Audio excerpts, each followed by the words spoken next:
Kao jedan od nekadašnjih najcenjenijih brendova vrhunskih PC kućišta, Antec je nakon par godina pauze konačno odlučio da je pravo vreme za povratak u sam vrh. Zbog toga danas na mom kanalu mogu da vam predstavim njihov flagship u vidu 510 Luce modela.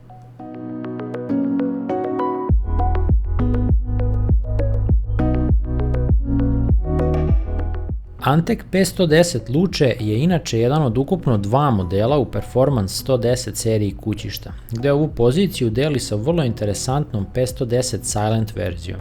Iako u osnovi identični, 510 Silent dolazi sa zvučnom izolacijom i potpuno zatvorenim izgledom, dok Luce predstavlja kućište namenjeno svima koji žele maksimalno da prikažu sve što se unutra nalazi. Upravo zbog toga, Antec je odlučio da Luce verziju ukrasi prelepom stranicom od kaljenog stakla uz dodatak modernih RGB mogućnosti. 510 Luce je inače jedno od najvećih mid-tower kućišta koje sam imao priliku da testiram i definitivno pripada kategoriji takozvanih ekstremnih mid-tower modela kako ga sam Antec naziva. Ono što je ipak još ekstremnije kod ovog modela je kvalitet materijala koji su korišćeni, kao i ukupna završna obrada koja definitivno podiže lestvicu u ovoj cenovnoj klasi. Naime, u klasi kućišta sa cenom višom od 100 eura niko ne želi da vidi bilo kakve uštede na materijalima, pa tako 510 Luce koristi debeli čelik za konstrukciju šasije, dok je prednji panel ukrašen takođe debelim slojem prelepo izbrušenog aluminijuma. Plastičnih delova ima, ali su svedeni na apsolutni minimum. Sve ovo je rezultovalo masom od zamalo 12 kg kada je kućište prazno, što samo dodatno dokazuje da je 510 Luce izrađen poput tenka.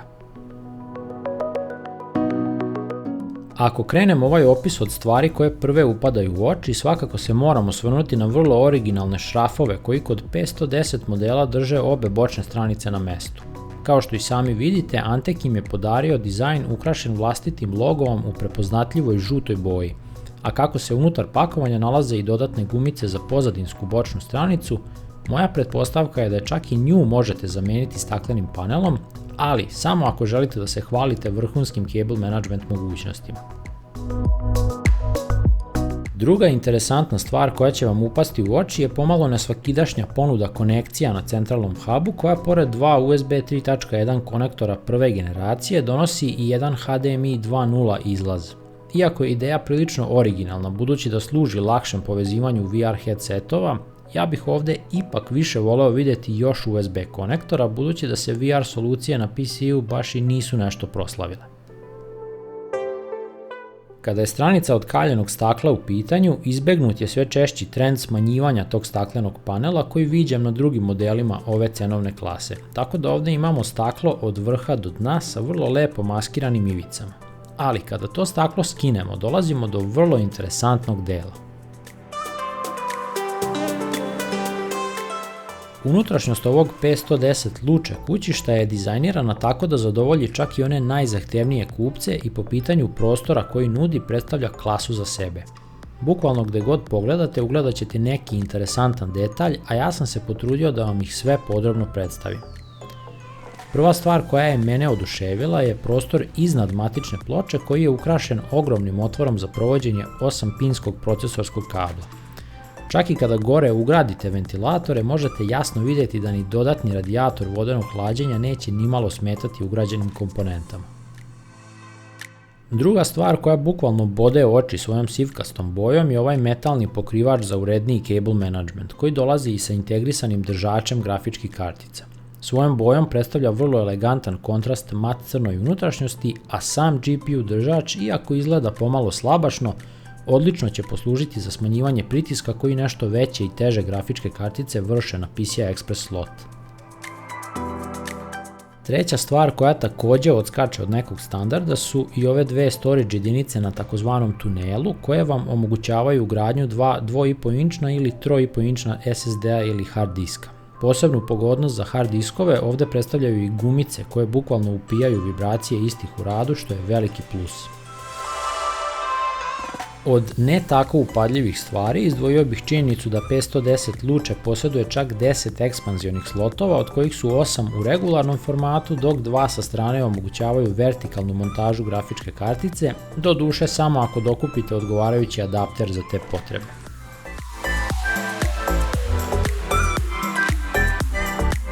Ono što bih posebno pohvalio kod ovog kućišta su ugrađeni filteri za prašinu koje ćete pronaći na samom vrhu, iza prednje maske i na dnu kućišta.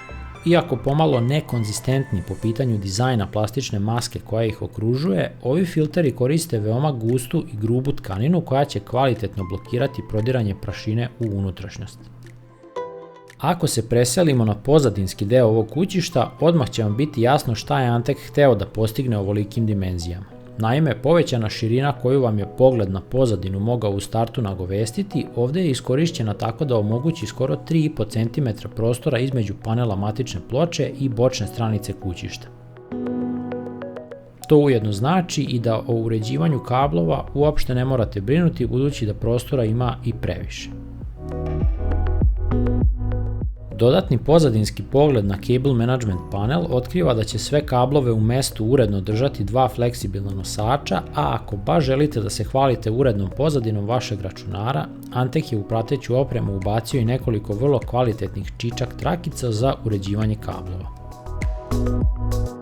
Odmah pored ovog panela, u samom vrhu kućišta pronaći ćete maleni RGB kontroler koji je povezan sa LED tasterom na centralnom hubu i koji će omogućiti promjenu boje svetlećeg Antec logoa na vrhu prednje maske, kao i opcionih dodatnih ventilatora ili RGB traka, budući da posjeduje dva dodatna 4-pinska izlaza. Reč je o pomalo bazičnom RGB rešenju, ali sa kvalitetnom implementacijom. Centralni deo pozadinske sekcije otkriva izdvojeni nosač za ugradnju dva 2,5-inčna diska, dok se na samom dnu kućišta u tunelu nalazi HDD kavez sa još dva nosača za diskove. Sve ovo povećava cifru na moguću ugradnju ukupno 4 3,5-inčna diska ili čak 6 2,5-inčnih.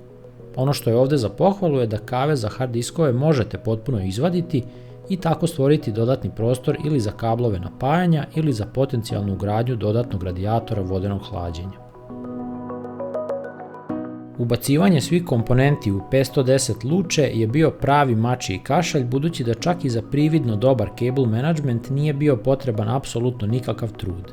To bukvalno znači da svaka sekcija i svaki panel ovog kućišta obavljaju svoju funkciju u potpunosti. Dakle, kako je funkcionalnost ovdje dovedena na najviši mogući nivo, a kućište pritom izgleda vrlo elegantno i sofisticirano i istovremeno se može pohvaliti upotrebom izuzetno kvalitetnih materijala bez bilo kakvih tragova uštede, Antec P110 Luce zasluženo osvaja moju srebrnu Take My Money nagradu. U sve ovo sam pogotovo uzeo u obzir i činjenicu da P110 Luce kod nas u maloprodajama ima gotovo potpuno identičnu cenu kao i u ostatku Evrope, što svakako predstavlja čak i mali presedan i donosi ovom kućištu dodatne bodove. Cena od 120 € uopšte nije mala za naše uslove, ali ne zaboravite da je ovdje reč o najjačem modelu iz trenutne Antec ponude i da ovo kućište po pitanju kvaliteta, prostora u unutrašnjosti i završne obrade bez problema može da parira čak i dosta skupljim modelima drugih proizvođača. Kao i uvek, ako vam se ova recenzija svidela, znate šta vam je činiti. Trenutno za vas pripremam gomilu interesantnih prikaza, a naredni proizvod koji ću vam predstaviti mogao bi oduševiti čak i one kupce sa izuzetno ograničenim budžetom.